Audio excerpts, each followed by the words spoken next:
Boa noite, pessoal. Estamos ao vivo e a gente vai começar agora a nossa live sobre os métodos de introdução alimentar. Eu quero muito falar sobre esse assunto. Vocês viram aí nos stories, quem estava me acompanhando, né? O quanto eu estava empolgada para falar sobre esse assunto da introdução alimentar. Oi, pessoal. O pessoal tá entrando, né? Tô começando agora. Tô esperando a nossa convidada de honra entrar e vou esperar ela entrar para apresentá-la também para vocês. Ela é uma profissional maravilhosa e vai fazer muita diferença na nossa live hoje. Deixa eu procurar para ver se ela já está por aqui. Podem ir entrando e fiquem com a gente, porque não só se você está começando a introdução alimentar agora, mesmo que você já tenha começado, ou mesmo que você ainda não esteja pensando nesse assunto, porque seu bebê ainda está com 3, 2 meses, mas eu tenho certeza que as nossas informações vão acrescentar bastante para vocês. Então, eu espero que vocês fiquem aqui conosco. Oi, Ale, tudo bom? Acho que a Rose entrou. Vou aproveitar para chamá-la. Deixa eu só achar aqui. Adicionei. Vou aguardar ela entrar. Oi, Rose! Tudo bem, querida? Tudo bem? Que prazer ter você aqui comigo hoje. Nossa, nem me fala. Muito, muito prazer mesmo. Uma honra para mim. Primeiro, pessoal, vocês estão ouvindo bem a gente? Estão ouvindo e vendo bem a gente? Oi, Mari, responde aí para mim se está tudo bom. Você tá me vendo bem, Rose? Eu tô te vendo super bem. Super bem, te ouvindo bem. Acho que tá boa a conexão. Que bom. Então, deixa eu te apresentar para o pessoal que não te conhece ainda, né, Rose? Acho que o pessoal está entrando agora. Mas, assim, a Rose, eu te tô chamando de Rose, né? Mas é Claro. Rosiane, é uma fonoaudióloga com uma experiência incrível que eu tive a honra de conhecer assistindo uma aula dela num curso de alergias alimentares da doutora Ariane Young, né? Que é uma das melhores médicas que eu já tive o prazer de conhecer. E aí a gente sabe, né? Se está ali dando uma aula nesse curso, com certeza é uma profissional incrível. E aí comecei até te seguir, ver suas postagens e sempre admirada assim, com seu profissionalismo, com a sua experiência, com a sua capacidade. E é uma honra enorme mesmo para mim ter você aqui hoje, viu, Rose? Ai, que delícia. Eu te agradeço muito. Para mim também é uma honra, porque eu tenho aí uma parceria enorme com os pediatras, gastropediatras, pneumopediatras, alergistas, né? Doutora Ariana, tão querida, que minha orientadora na realidade. Legal. E então também estou super feliz de estar aqui. Que ótimo, Rose.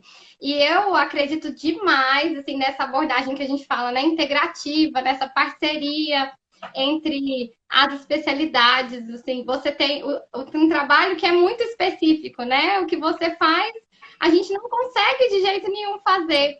E como pediatra, e como gastropediatra, eu vejo como tem mudança quando a gente encaminha para um profissional que sabe, né, o que está fazendo ali e que sabe ajudar. Então, assim, é incrível. É Vamos começar verdade. falando. Essa dupla é perfeita, né? Eu falo que quando surgem algumas questões orgânicas ali com a criança, eu não tenho como avançar no meu tratamento. E daí eu preciso do pediatra. E às vezes até as mães falam, mas você acha que é um refluxo, por exemplo? Eu falo, olha, quem vai dizer isso é o médico que está acompanhando o bebê. Eu vou mandar um relatório para ele dizendo dos sinais sugestivos de alguma patologia, mas eu não fecho o diagnóstico. Mas eu dependo deles para que o meu trabalho avance. Rose, e assim, você falando isso, eu lembrei até de um bebê que você mostrou um vídeo lá no curso, né? E muitas vezes a gente, amigas minhas também que viram e depois falaram, nossa, Sofia, como isso mudou a minha abordagem, porque muitas vezes a gente medica de forma desnecessária, ou medica e não vai conseguir resolver se esse bebê não for atendido por uma profissional para orientar, né, corretamente, identificar ali as alterações que tem.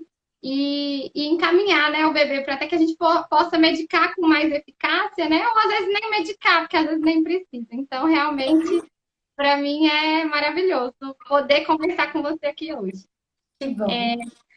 Vamos falar um pouquinho sobre a escolha do nosso tema, né? Que a gente escolheu falar hoje sobre os métodos de introdução alimentar e justamente como escolher entre esses métodos, né, Rose? Porque as Aham, mães estão bombardeadas com tanta informação na internet, isso. em vários meios de comunicação e fica aquela sopa de letrinhas, né? É. Então, se você quiser começar falando para a gente. Então, isso é super importante, porque eu acho que hoje a mídia faz um papel importante, que é dar mais informações. O que informação sempre é bom, né? Eu acho que ela sempre é muito boa. Porém, muitas vezes ela é desencontrada. E daí as mães às vezes não sabem exatamente o que fazer ou idealizam muito esse momento. O momento da introdução alimentar é muito especial, é muito lindo. Eu sou completamente apaixonada e porque é uma descoberta de um mundo novo, que a criança vai começar a ter contato com o alimento e pode ter prazer, é para ter prazer com isso. Então a experiência é para ser boa. E daí, quando a mãe lê alguns métodos, às vezes ela se encanta. Então, muitas mães ligam para mim e falam: Rose, eu queria fazer BLW com meu bebê. E eu posso ir aí? Queria marcar uma consulta. Mas daí eu sempre digo: quem decide não somos nós. Não é o médico, não é a fono, não é a mãe. Na realidade, a gente vai participar, mas quem faz a escolha fundamental é o bebê. Porque como que é, né, dizer isso? Como que o bebê faz essa escolha? A partir das possibilidades dele. Então, para a introdução alimentar, a gente precisa ter algumas possibilidades, alguns sinais de prontidão. Então, Ótimo. né, Essa é uma esses das perguntas, Rose. Ótimo você falar já. É, esses sinais de prontidão, eles são fundamentais, porque se o bebê não tem, ele tem todo um treinamento, a gente não tem muito costume de pensar nisso. Mas quando a gente para pensar, lá intraútero, ele já tem um tempo de treinamento de sugar e deglutir. Depois ele vai fazer isso fora, fazendo a sucção do seio materno ou da mamadeira, enfim, da forma que ele for alimentado, mas é um treino, é um condicionamento, e essa sucção vai preparar esse sistema oral para poder receber um alimento pastoso. Só que esse sistema oral, ele também não está completamente desligado do corpo. Ele está conectado a esse corpo. Então, é importante, por exemplo, os bebês, as famílias terem o hábito de deixar esse bebê de bruço quando está acordado, para ir fazendo o treino de firmar essa cervical, depois o ombro, depois os bracinhos, porque na hora que ele for se alimentar, eu preciso, por exemplo, desse controle mão-boca que esteja bom já. Às vezes chega Exatamente. bebê bem novinho que ainda não tem esse controle. Então, chega para a introdução alimentar, o bebê nunca levou um mordedor à boca, por exemplo. Então, o mordedor é um treino também. Levar os objetos à boca, tudo isso é um treino. E se aquele bebê já teve alguma alteração ali, nesse desenvolvimento alimentar, vamos dizer, ele pode não ter inibido esse processo de levar a mão-boca. Então, quando o bebê vai começar a ter esse alimento pastoso, é importante que ele tenha um controle já de pescoço, de tronco, que ele consiga se sentar, que ele consiga levar a mãozinha à boca, né? E que ele tenha especificamente aqui em termos orais, que ele tenha a lateralidade da linguinha, que ele possa fazer, levar esse alimento para o lado, para que esse alimento possa ser percebido e deglutido de uma forma prazerosa. Isso. Maravilhoso sua explicação. Acho que assim, resumiu muito bem os sinais de prontidão e a importância da gente ver, né, que esse bebê está sendo preparado para a alimentação, para essa introdução alimentar, desde o nascimento, desde a amamentação e experiências ruins nesse momento de amamentação, ou mesmo que seja no bebê que usa fórmula, né? Um bebê que muitas vezes tem refluxo, ou um bebê que teve um engasgo, todas essas experiências ruins podem, inclusive, estar ali registradas e atrapalhar um pouquinho esse momento de introdução, né? Por isso que a dificuldade da amamentação tem que ser levada muito a sério e é muito importante que esses bebês façam acompanhamento com fono, né? Que seja especialista em amamentação, para que isso não gere um impacto lá na frente, no momento da introdução alimentar, né, Rose? Exatamente. Muitas vezes a gente observa, por exemplo, que a criança passou ali pela amamentação, vamos dizer, mais ou menos. Porque é difícil em alguns momentos identificar quais são as dificuldades, né? Para uma família, muitas vezes ela não sabe dizer quais são essas dificuldades. Então é importante que o médico possa ou avaliar. Então, como você disse, às vezes a gente acha que é um refluxo e pode ser um sinal de uma deglutição que não está boa, de uma incoordenação na sucção. Então, por exemplo, se esse bebê, porque ele tem que sugar, deglutir e respirar. Quando ele vai deglutir, ele precisa suspender essa deglutição. Então, o que que acontece? Quando esse bebê não tem uma coordenação e não tem uma efetividade nessa mamada, muitas vezes ele tem um desmame precoce e às vezes o pediatra só introduz a fórmula e não se questiona por que será esse desmame precoce? Por que que esse bebê não está ganhando peso bem? Por que que eu vou precisar entrar com a fórmula? Então, observar os outros sinais, né? Alguns sinais dessas incoordenações, eles se misturam muito com sinais, por exemplo, de refluxo. Então, às vezes a gente acha que é uma dificuldade mais relativa ao refluxo e quando a gente dá uma trabalhada ali, a gente limpa esse quadro e esse bebê tem uma resposta boa. Daí você vê que a incoordenação estava potencializando muito esse refluxo. O refluxo nem é tão importante assim. Isso. E são detalhes, né, que não são detalhes, né? Eles são decisivos para várias coisas, e inclusive para esse momento da introdução alimentar.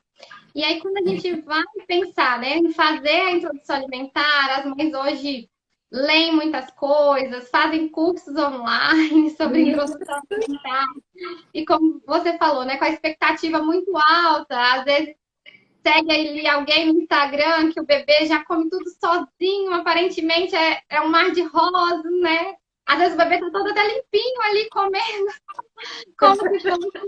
E a gente olhando, né, a grama do vizinho mais verde, a gente já fica. Quando começa, é sempre importante a gente adequar essas expectativas, né?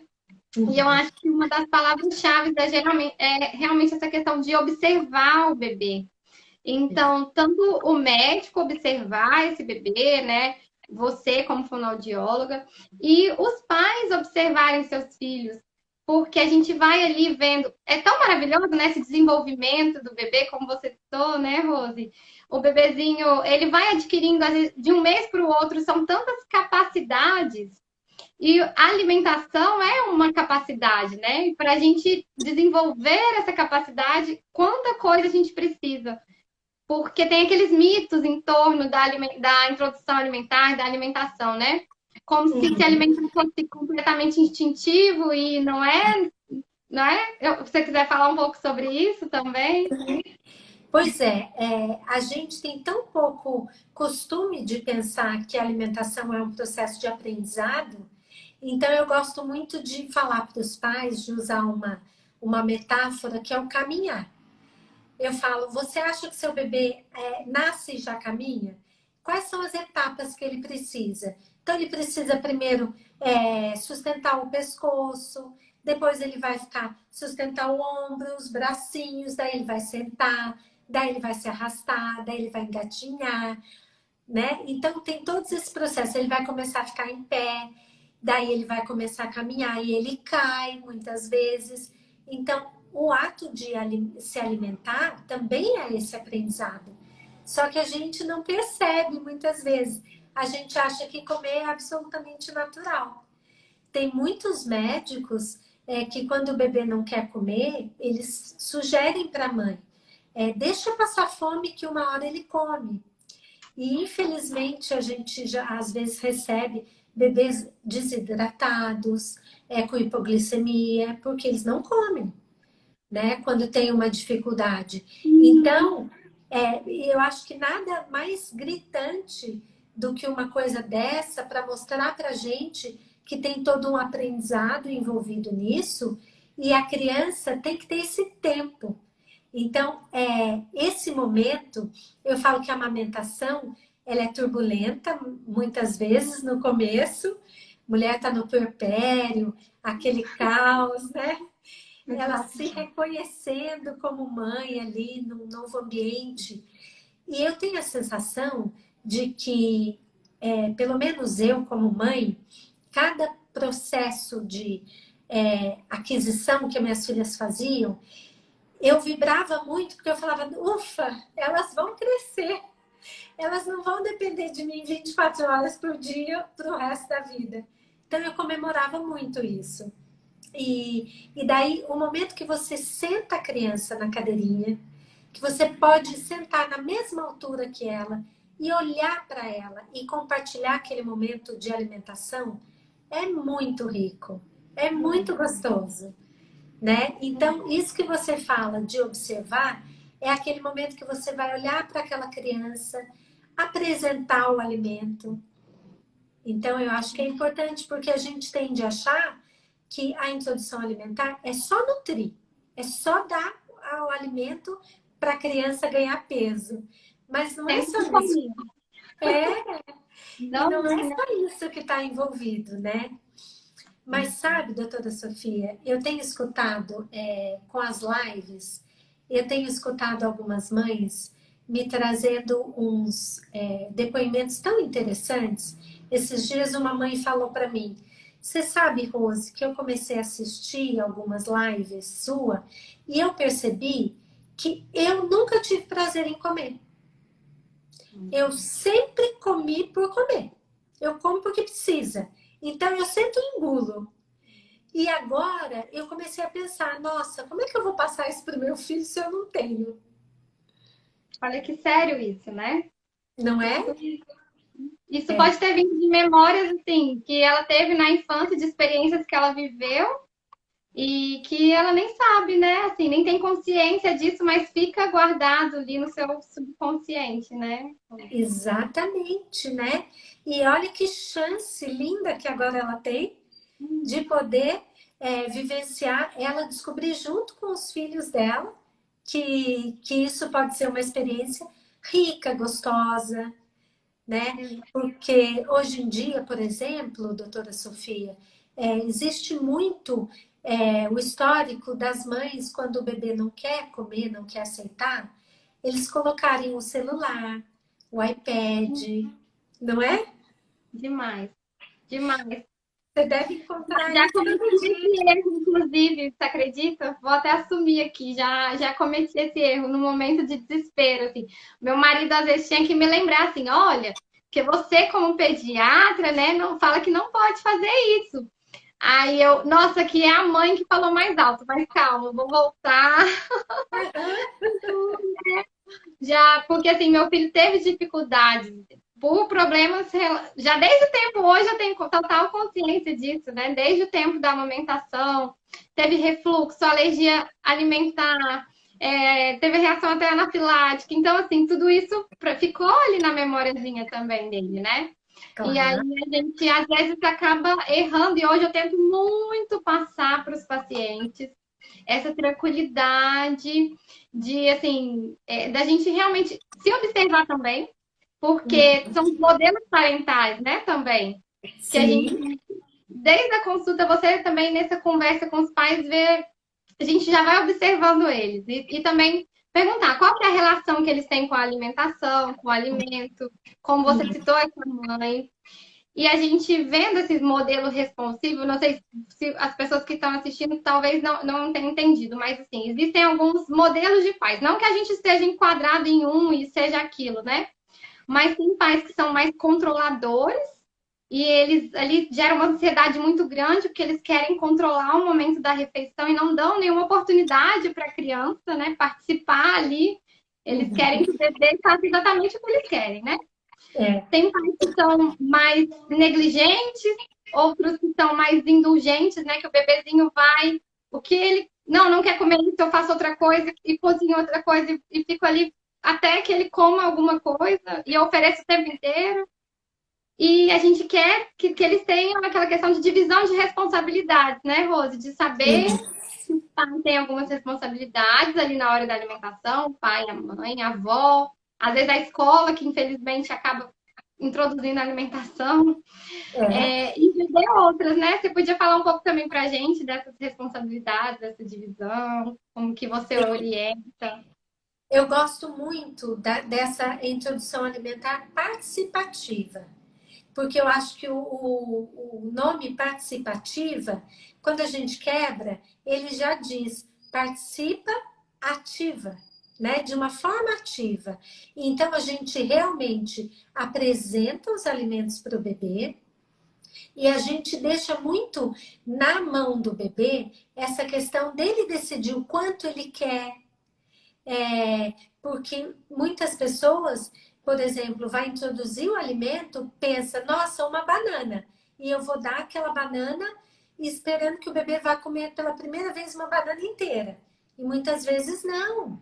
Às vezes ele precisa sentir o cheiro, sentir o paladar, a consistência, colocar a mãozinha, tocar. Eu acho que a mão é muito importante que ela possa participar desse momento, porque ela sempre vai no cérebro, a gente sabe que estão muito próximas as áreas da mão e da boca. Então, eu sempre falo, a mão vai avisar a boca quem está chegando. Ela está avisando, ó, eu estou chegando aí. Então, é importante que essa criança possa tocar esse alimento sempre, se ela tiver condições de a levar, né? E eu digo, quando o bebê pode ele decidir quanto que ele quer, acaba ficando uma situação mais respeitosa, porque você respeita esses sinais do bebê. A própria colher, né, doutora Sofia? Quando você vai colocar a colher na boca do bebê, a gente tem muito hábito. Eu até tinha trazido uma colher do consultório, mas esqueci lá na sala. E daí, a colher, a gente tem muito hábito de pôr na boca do bebê e fazer isso. Tirar, né? Colocar e tirar, tirando lá para cima. Então, é o caso de colocar, parar essa colher, para a criança devagarinho ir tirando esse alimento da colher, para ela conhecer. Porque quando ele vai ser introduzido, o alimento, o que, que acontece? Esse bebê está habituado a sugar. A forma dele se alimentar é através da sucção. E a sucção envolve um movimento de língua posterior-anterior, que vai para frente e para trás. E não é porque a gente vai colocar um alimento pastoso que ele vai imediatamente engolir assim. Ele vai tender a engolir projetando essa linguinha para frente, do jeito que ele fazia sugando. Então, se você para a colher aqui, ele tira esse alimento da colher, ele mantém o trabalho de orbicular de lábio e ele tende a nausear menos, porque aquele alimento não vai cair lá na boca dele sem ele ter ideia do que está acontecendo. Então, fisiologicamente, ele se prepara muito mais. É muito mais difícil um bebê engasgar dessa forma. É quase impossível, né? Se você parou a colher ali, esperou ele tirar o alimento e ele tirou com calma, é quase impossível ele engasgar ou nausear com esse alimento. Ótima dica. E às vezes as mães colocam a colher muito cheia também, né, Rosa? Assim, coloca a colher cheia, já enfim, já faz assim, já tirou e já tá com a próxima ali. A criança ainda tá com a boquinha cheia, não sabe nem o que vai fazer com aquilo que tá na boca e já tem outra colher aqui, assim, né? Pra já enfiar de novo. E essa Essa é uma outra dica importantíssima. Colocar sempre pouco alimento. É melhor que a criança tenha pouco alimento na boca, perceba bem e faça os movimentos adequados, do que ela ficar daquele jeito, com a boquinha muito cheia, ou às vezes nem perceber o alimento dentro da boca, né, doutora Sofia? Porque muitas vezes a mãe coloca muito alimento e o bebê só engole, só só. engole. Ele não faz o amassamento. Mesmo se esse alimento está amassado, é importante que o bebê perceba, porque um alimento amassado, ele não é homogêneo. Ele tem diferenças. E é importante que o bebê já vá percebendo, podendo amassar, sentir com a linguinha, jogar para o lado, lateralizar essa linguinha, esse alimento e deglutir com segurança. Faz toda diferença, né? Toda diferença. Então, realmente, é a gente observar nosso bebê, né? Ele tá ali no momento, uma fase de descoberta. É tão maravilhoso. E aí, hoje, às vezes, as pessoas vão começar a introdução alimentar quase numa live, né? Aí tá até filmando pra avó, não sei o quê, o bebê com o celular, outra pessoa. E assim, a gente tem que. É difícil você estar, às vezes, no momento presente ali e observar seu bebê, se você tá preocupado com outras coisas. Então, realmente, estar ali naquele momento, observar as capacidades dele e observar essa progressão. De uma semana para outra, a gente já tem tanta evolução, muitas vezes, né, Rose? E aí, a gente já consegue alterar algumas coisas e mudando progressivamente essa consistência conforme a gente observa as capacidades do bebê. Eu gosto muito, doutora Sofia, de sempre quem determina o alimento é o pediatra ou o gastropediatra. Sempre, né? Mas eu gosto muito de dar opinião na forma como ofertar. Então, a consistência. Então, eu avalio o bebê. Se ele tem uma prontidão, eu gosto muito de dar, por exemplo, em duas consistências. Então, por exemplo, alguns exercícios que as pessoas antigas davam muito, faziam, sem saber que estavam exercitando, que hoje as mães têm muito medo. Eu percebo, por exemplo, uma criança, se ela já ingeriu a carne, dá um pedaço de bife grosso, duro, e que não vai soltar pedaço de forma alguma, mas dá para o bebê chupar. E daí eu acho que tem duas coisas. Uma que você falou que é fundamental. Beber com alimento na mão exige que a gente tenha 10 olhos em cima dele, né? A gente não pode dar um alimento e ir falar no telefone, ou ir assistir uma live, ou ir, enfim, lavar uma louça. Isso. Aliás, o ideal é sentar na altura do bebê. A gente, muitas vezes eu peço vídeos dos pais, como foi a primeira refeição, e eles estão em pé e o bebê sentadinho. Então eu acho que já cria uma relação de muita diferença. E esse olho no olho aqui é gostoso demais. Muito, Né? muito. Eles estão observando a gente também, né, Rosa, o tempo todo. Então, às vezes, se o bebê deixa cair alguma coisa e a mãe faz uma cara de assustada, ou se o bebê faz um reflexo de gag, né? Que é aquele reflexo, se você depois quiser explicar, mas então o bebezinho faz um reflexo, vai colocar alguma coisa para fora e a mãe dá aquele um susto, aí o bebê assusta também, né? A chance dele engasgar é muito maior. Então, a gente tem que observar também o nosso comportamento frente aos acontecimentos ali da refeição, né? A questão do não, falar muito não durante a refeição. Então, às vezes, o bebezinho vai pegar uma coisa assim, não, não, não vai sujar, não vai cair, não, né? E aí aquilo fica, nossa, um momento, cadê o prazer desse momento, né? A gente precisa realmente, um dos objetivos de uma introdução alimentar saudável, né? A gente não é só preocupação na qualidade do alimento, claro que o alimento é fundamental, mas é realmente gerar essa experiência prazerosa para o bebê e para a mãe. Quando tem dificuldades alimentares, é claro que o prazer da mãe, principalmente, né, e a mãe se culpa muito nesse processo, fica muito difícil. E é por isso que a gente precisa procurar ajuda especializada. E aí, Uhum. ajuda de fono, de nutricionista, do médico que vai avaliar se tem alguma causa orgânica envolvida. E é essa ajuda que vai, com certeza, fazer diferença, né, Rose? Sim. Você tocou num ponto do se sujar, né? Isso. É muito importante o bebê poder se sujar. Porque tem mães que falam, nossa, Rose, mas às vezes parece que ela só quer brincar, ela quer amassar, fica amassando, faz muita sujeira. Mas é muito importante, porque quando a gente pega um bebê que tem dificuldade, então, por exemplo, um bebê que não gosta de comer, que tem um comportamento de recusa. Então, vou usar esse padrão para a gente poder pensar no padrão da normalidade, né?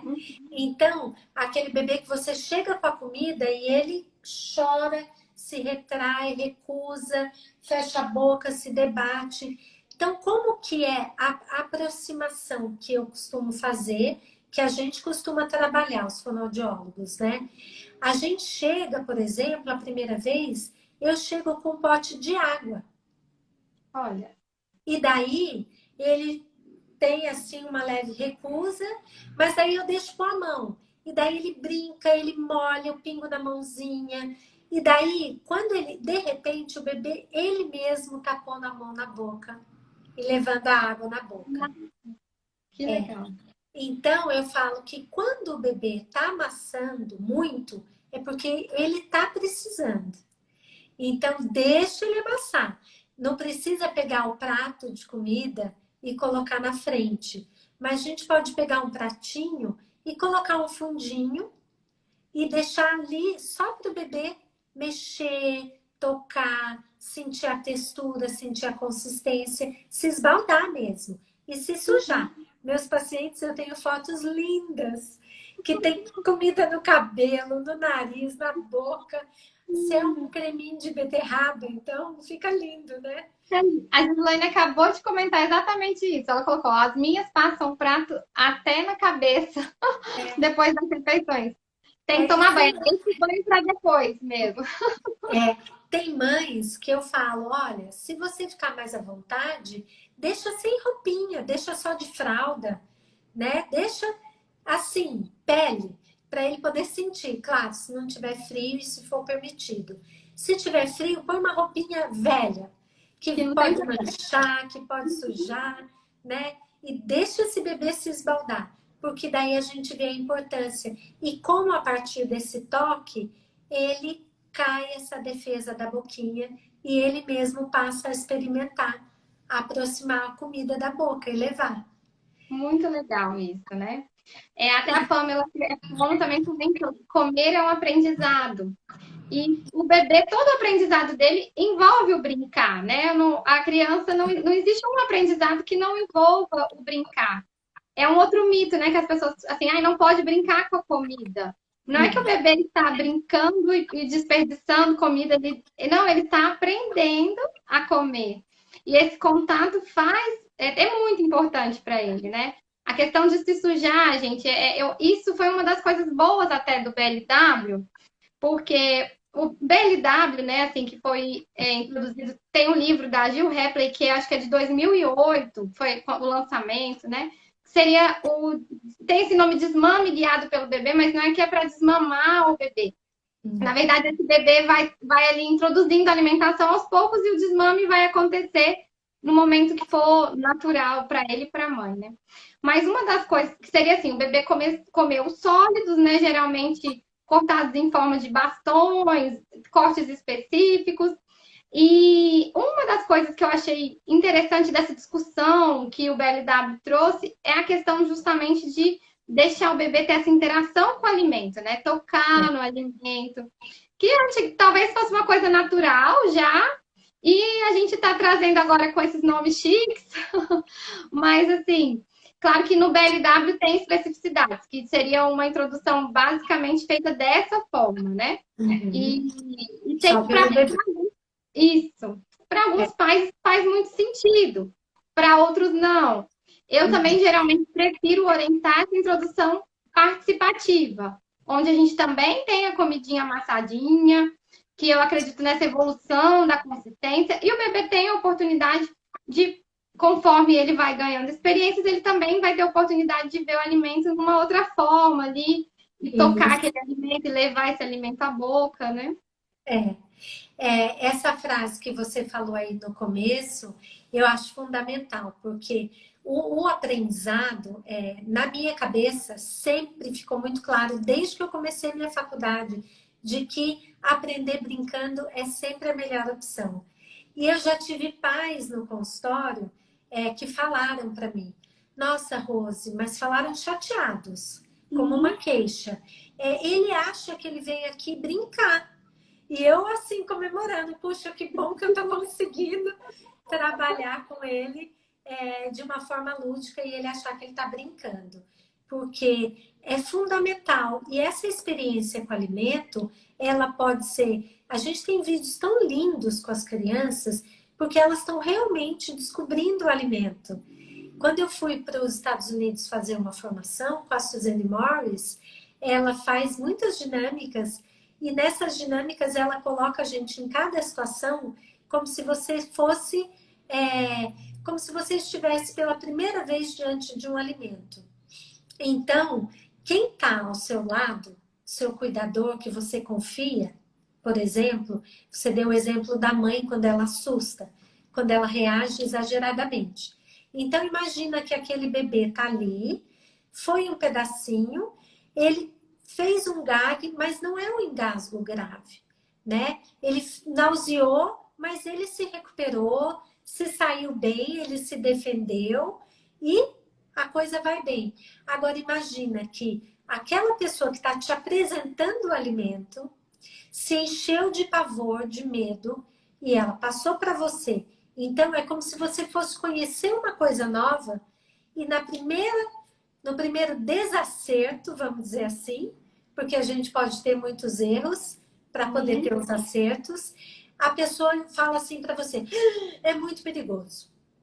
Calma, né? Então, se a gente for pensar, então, por isso que é muito importante as mães conhecerem bastante desse processo para elas estarem preparadas, os pais também, né? E os cuidadores de escola, de creche, enfim, para poder passar também essa segurança. Porque a gente tem que lembrar que para a criança são as primeiras experiências com alimento, Exato, né? E ela exatamente. vai levar isso para a vida. Para a vida toda, né? E É. então é super importante essa questão da interação com o alimento, que é eu acho que é uma coisa positiva que o BLW trouxe essa discussão de novo. E aí Muito. vem também a questão do o Bliss, né? Que seria assim, na verdade, a introdução do sólido guiado pelo bebê, que na verdade ele meio que dá uma organizada ali no BLW para sugerir, né, que alguns alimentos não sejam ofertados, sugerir também que oferte com mais frequência alguns alimentos, como os ricos em ferro, porque foi uma das deficiências verificadas em alguns estudos no método BLW, entre outras coisas. Mas eles não são muito diferentes. Ele é mais ele meio que organiza, né, o BLW? Não sei se você tem essa mesma impressão, Sim, assim, tenho, que porque na realidade eu já peguei bebês, doutora Sofia, com próximos de 1 ano, que a introdução alimentar não tinha sido completa ainda, porque estavam no BLW. E na realidade, o que, que eu entendo? Que o BLW ele é um método, nem sempre aos 6 meses a criança está pronta para ele, e daí ele preconiza esse tempo do bebê poder ir se amadurecendo para poder estar pronto. Mas eu vejo que às vezes fica uma coisa muito tardia. Por isso eu acredito que essa deficiência de ferro muitas vezes, né? Porque daí você conhece a criança com 1 ano. Com 1 ano, muitas crianças estão comendo a comida da mesa mais molhadinha, com mais caldinho, mas assim, já tem, se é uma comida saudável da casa, ele já pode comer aquele arroz, aquele legume, a carne, o feijão, enfim, né? E tem crianças que tá fazendo BLW desde os 6 meses e com 1 ano ainda não conseguiu fazer uma refeição completa. Porções muito pequenas. Daí eu sempre acho que pode ser que a criança esteja com alguma dificuldade que não está sendo observada, né? Mas eu também penso que como o bebê tem todo um tempo eu vou chamar aqui de condicionamento motor mesmo, que ele mama para poder desenvolver essa musculatura para ter uma prontidão para alimentação semissólida. Depois ele vai passando para o sólido. Então, quando ele começa do sólido, muitas vezes o que acontece? Ele não tem uma condicionamento oromotor dessa musculatura para comer um pratinho, por exemplo, de uma fruta no sólido. A musculatura dele ainda não dá conta, né? Então, se você pode muito bem dar metade da banana, vamos supor, amassadinha, o bebê com uma colher, você com uma colher, os dois juntos, compartilhando mesmo. Com uma colher, né? E metade da banana, ele pegando com a mãozinha sólido. Mas por isso que eu digo que muitas vezes quem decide mesmo é o bebê. Porque se a gente vê que ele não tem essa condição muscular para aguentar a quantidade mais ou menos que ele deveria, óbvio que ele vai dizer mais ou menos a quantidade. Mas a gente tem uma noção. Se é uma criança de 1 ano e não come nem metade de uma banana, daí a gente já precisa começar a se preocupar, né? Por que isso está acontecendo?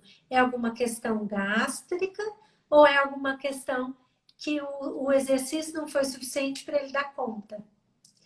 Então, eu gosto da participativa, da alimentação participativa, porque a gente pode mesclar as consistências, não na mesma colherada, vamos dizer assim, né? Mas a gente pode mesclar. Então, vai dar uma mão, dá um pedacinho e dá amassadinho. E o bebê pode experimentar comendo um pedacinho, mas também comendo amassado. Muito bom. E também descascar, às vezes, ali a fruta, a banana na frente do bebê, você amassar, raspar uma mão na frente do bebê, ele vê essa transformação do alimento, é muito legal, né? Para ele é tudo uma experiência nova, né? Então, é igual quando a gente vai ali num restaurante que você nunca foi, de uma comida diferente, eles vêm, faz aquela super apresentação, isso já te deixa mais interessado, né? Curioso em relação à comida.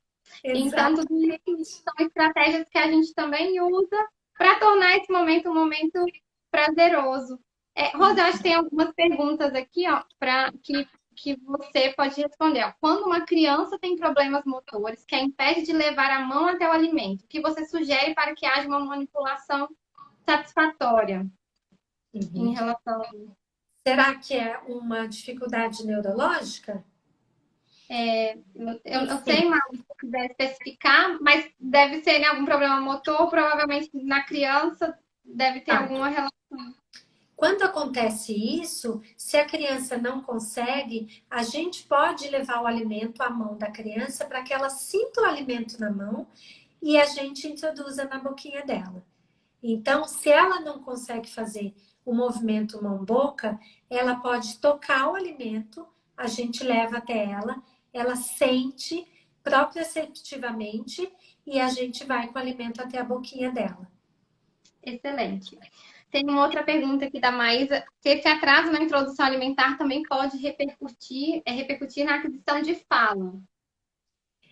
Isso é muito legal. Eu gosto muito disso, porque eu acho que sempre tem a ver, tem relação, porque muitas vezes eu estou atendendo os bebês por questões alimentares e as mães chegam para mim e falam: nossa, Rose, parece que destravou, começou a soltar som e falar um monte disso de sílaba. Então, o sistema é o mesmo, né, doutora Sofia? A boca ela é responsável por falar, por respirar, por mamar, por deglutir, por comer. mastigar, é muita coisa. Uhum. Então, eu vejo assim, obviamente, tem questões que não são totalmente ligadas, mas tem pontos aí que são muito interrelacionados. Então, se você tem uma boa percepção da sensibilidade da boca, dessa musculatura, os pontos articulatórios são a partir disso. A gente tem aí uma parte no cérebro que é responsável pela parte motora da boca. Então, por que que eu não posso pensar que quando esse bebê está da parte motora da fala, Da fala. esse bebê está mastigando, comendo, mamando, ele também não está exercitando todo esse planejamento motor que ele vai precisar ter para a fala. Eu acredito que sim. Ótimo, ótimo. Excelente explicação. Eu acho que a questão dos métodos a gente já começou a abordar bem, né? Tem algumas perguntas que me mandaram. Eu vou mandar no Instagram, né? Nas caixinhas de perguntas. Olha, vamos lá.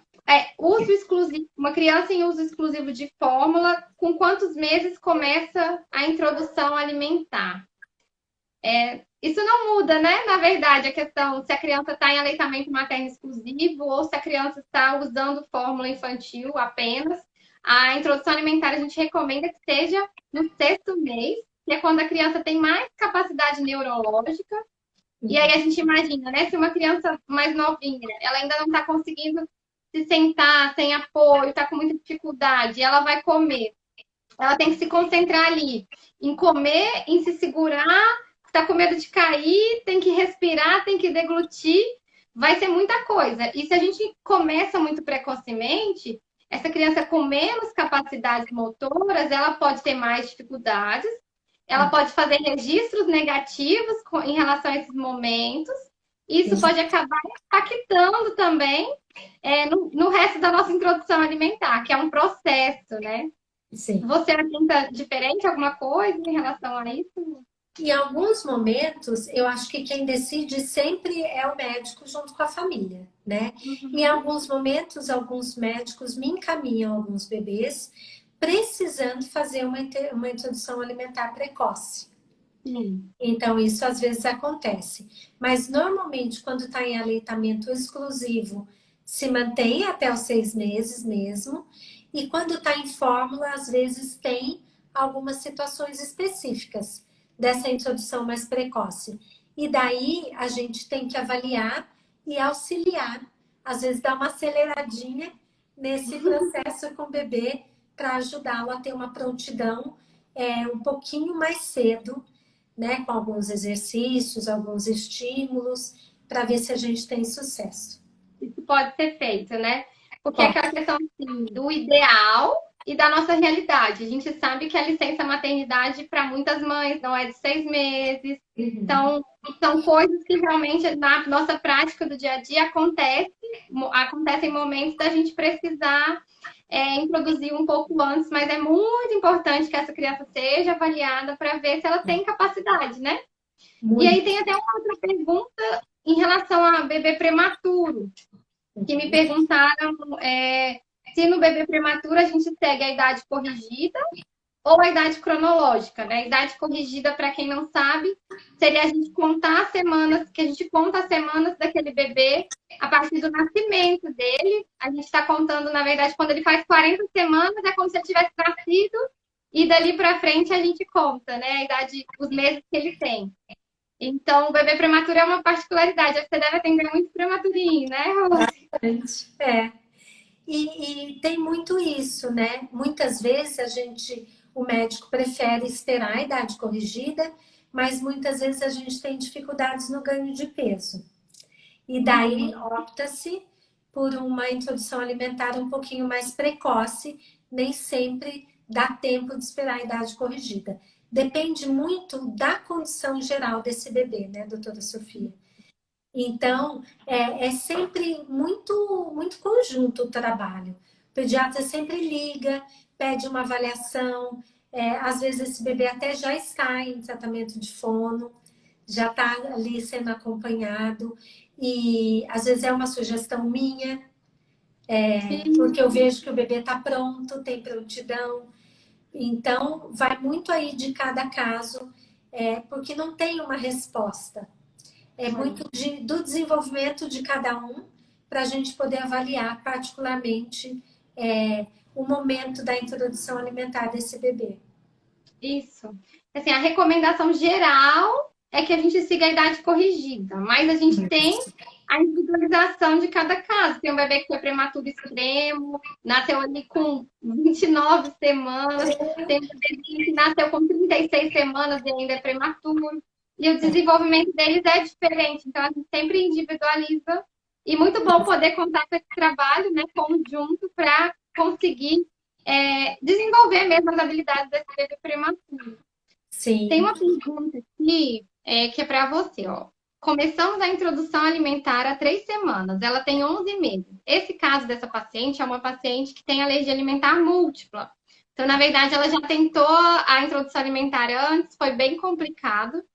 Tem FPAS também, né? Que já teve experiências de vomitar muito com alguns alimentos, com a introdução de alguns alimentos. Então, é assim, hoje, né, faz muita ânsia de vômito e até vômito. Tem alguma coisa que possa fazer para melhorar? Tem, muito. Oh, Que na realidade é o trabalho que a gente está desenvolvendo tão grande, de forma tão intensa, com os pacientes com alergia alimentar, né, doutora Sofia? Que foi como a gente se conheceu. sim. Porque o que, que acontece? A alergia alimentar é como se ela deixasse um rastro sobre essa cavidade oral. Essas experiências negativas que o bebê teve são memórias, mas não são só memórias. São questões orais mesmo, que a sensibilidade, a forma como esse bebê percebe o alimento, ela está alterada. Então, muitas vezes, quando ele vem, quando chega o alimento na boca, esse bebê percebe de uma forma exacerbada e aquilo é quase como se fosse uma ameaça para ele. Então, esse reflexo de vômito, se ele está com 11 meses, é isso, né? Esse reflexo de vômito já deveria estar lá na garganta. E ele, às vezes, está aqui na frente. Então, eu tenho bebês alérgicos que, se a gente toca a pontinha da língua, ele já nauseia e já põe para fora. Põe um alimento ali na pontinha da língua, ele já nauseia. Então, é muito importante que uma fono possa ajudar, auxiliar vocês para limpar esse rastro, né? Desensibilizar essa boquinha, fazer um trabalho de reaproximação desse alimento para também ir melhorando toda essa experiência dessas memórias negativas, somar memórias positivas para ele, adicionar memórias positivas com o alimento, para ir sensibilizando e ele poder ter uma experiência boa. Faz muita diferença, né? Infelizmente, assim, nem toda criança tem acesso. A gente está tendo muita dificuldade aqui em relação ainda à pandemia, deu uma piorada, né? Já era difícil no SUS e com a pandemia, assim, vários ambulatórios foram suspensos e essas crianças acabam tendo um prejuízo, né? Muito grande. Bastante. Mas é muito importante procurar essa orientação. Eu vejo vocês, às vezes, fazendo a orientação. Claro que a presencial é muito melhor, né? Mas eu vejo vocês, às vezes, também fazendo uma teleorientação que já pode também ajudar, de certa forma, né? Caso seja possível. Tem Nesse caso. funcionado bastante, doutora Sofia. Na realidade, antes da pandemia já funcionava. Porque, por exemplo, a doutora Ariana, ela tem pacientes de muitos lugares. Então, às vezes, o paciente passa por uma avaliação e a gente mantém o atendimento à distância. Os vídeos é uma coisa que eu já uso na minha avaliação há mais de 3 anos. Eu trabalho muito com vídeo. Acho que é uma forma da gente entrar na casa do paciente, conhecer ali a realidade e quanto mais a gente conhece, mais ajuda a gente pode oferecer. Então, a pandemia veio e o teleatendimento em alguns casos tem funcionado bem mesmo. Ótimo, muito bom saber, né? Quem tiver essa oportunidade. Ó, deixa eu ver aqui. Tem outras perguntas. A gente tem. Nossa, passou tão rápido. Pra mim passou tão rápido. Tem mais 5 minutos. Deixa eu ver. Esse você já respondeu, né? Dos sinais de prontidão, como identificar que o bebê está pronto, acho que já foi respondido. Uma mãe que está em dieta de restrição de leite e soja, não fez ainda teste de provocação, como fazer a introdução alimentar, o bebê tem 5 meses. Em relação a isso, né, como a Rose acabou de comentar, pode ter algumas particularidades, dependendo das reações que o bebê teve, que é importante fazer uma avaliação prévia com fono, acho assim, super interessante, muito importante. E com 5 meses, a gente, se for possível, esperar até o 6º mês, que esse bebê vai estar mais pronto. Eu nunca faço teste de provocação no momento da introdução alimentar. Eu sempre postergo, porque é um momento que você ali vai correr risco de ter reação, vai confundir às vezes com a introdução de algum alimento novo. Então eu sempre prefiro postergar nesses casos os testes de provocação. Ou caso a mãe queira fazer muito, se está com 5 meses, vai fazer antes e vai esperar o 6º mês, né? Mas eu sempre tento esperar. Outra pergunta. Bebê com 11 meses, mama no peito, não come muito, sempre pede peito nas refeições. Se o peito atrapalha o apetite. É muito importante essa pergunta, né? A gente tem discutido bastante isso, porque tem bebês que gostam tanto de mamar no peito que às vezes atrasa mesmo um pouquinho a introdução alimentar. Eu acho que o importante é entender se ele está em condições de comer bem, se está tudo em ordem, se ele está com alguma dificuldade. Se está tudo em ordem, eu acho que seria importante estabelecer alguns momentos para a comidinha e outros momentos para o peito. Porque senão, às vezes, tem bebês que optam mesmo, ficam mais. Eu já recebi bebês com 1 ano e 3 meses que a mãe não conseguia de jeito nenhum. Mas daí, tirar da comida, porque ele só queria o peito. Mas daí a gente foi ver e era um bebê que tinha dificuldade. Então, ele não tinha prazer, assim, de receber aquele alimento. E o leite, ele estava se virando muito bem. Então, eu acho que é sempre importante tentar pensar se o bebê tem alguma dificuldade com o alimento para ter que preferir o peito.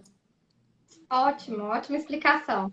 Tem que investigar mesmo, né? E assim, claro que, e como a gente falou, é uma introdução alimentar, isso vai ser um processo. Tem bebê que pode demorar mais, mas com 11 meses é muito importante que isso seja avaliado, né? Sim. Em relação a Maísa perguntou, o que seria o teste de provocação? Gente, teste de provocação é quando a gente vai reintroduzir um alimento que a criança tem alergia. Então, a gente vai fazer um teste para avaliar se ela está tolerante, ou a gente vai fazer um teste para avaliar se ela é realmente alérgica, entre outras coisas, né? Desculpa se eu falei, é claro que tem gente que não trabalha ainda com alergia, né? Ou não conhece alergia. Que bom que vocês perguntaram. Acho que a gente tem mais 2 minutos. Que rápido! Muito rápido. Se após a refeição pode dar mamadeira ou se atrapalha a saciedade. Eu sempre oriento esperar, principalmente a questão da mamadeira, que interfere inclusive com a absorção de alguns alimentos. O leite materno não tem esse problema, mas a mamadeira a gente tem, né? Então, sempre interessante realmente esperar. E é isso. Acho que é isso. Tanta coisa que a gente quer falar, eu vejo que você é apaixonada pelo tema, assim como eu, e você, assim, maravilhosa. Eu poderia ficar aqui te ouvindo horas. Ai, Para mim foi assim uma honra realmente imensa. Eu tenho uma admiração muito grande e saiba que você já fez diferença nos meus atendimentos, assim, na minha interface com a Fono. E eu falo para as fonos aqui, gente, ó, segue ela. Se tiver curso, faz, porque faz muita diferença no atendimento das crianças e no meu acompanhamento também. Muito obrigada, viu, por ter aceitado o meu convite. Eu que agradeço, é recíproco. Eu acho que a gente tem aí a doutora Ariana em comum, que é uma pessoa que, né, distribui aí, compartilha conhecimento com muita generosidade. Então, para mim foi muito, muito, muito gostoso estar aqui. Muito obrigada. Eu fiquei super feliz com o seu convite e fico contente dessa parceria, que ela tenha muitos frutos. Amém, muito obrigada. Gente, muito obrigada a todos vocês que estiveram aqui com a gente num horário que eu sei que é difícil, principalmente para quem é mãe. Muito obrigada pela participação de vocês. E faltam 10 segundos, vão encerrar. É isso. Aí, qualquer dúvida, podem mandar por direct também que a gente responde. Um beijo, Rose, um beijo para todo mundo.